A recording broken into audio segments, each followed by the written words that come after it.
Okay, now I've sewed it all the way around on the 3 sides, and we are going to remove our pins and clip any bulkiness on the corners like this. Don't cut where your seam is, just cut a little bit of bulkiness out of the corners. Remove all the pins, and as you see, we've left the top open, and now we can turn that right side out.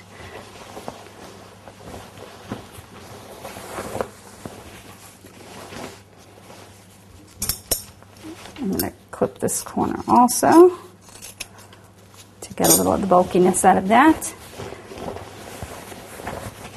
Poke your hand into the corner to get those corners to come out. And remember that we have pins in here from pinning those strips down, so you want to be careful. Poke that other corner out like this. Okay, and then you see what we have and remove the pins that are holding the flaps down.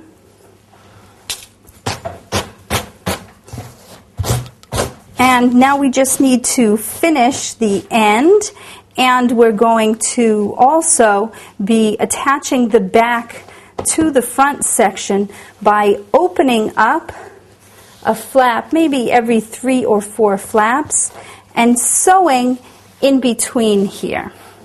So you'll want to take some pins and pin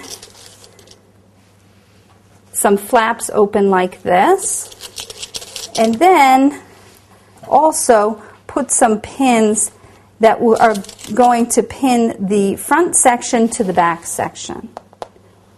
And you'll just sew right in between the flaps, and do that like every 3 or 4, just to secure the back to the front.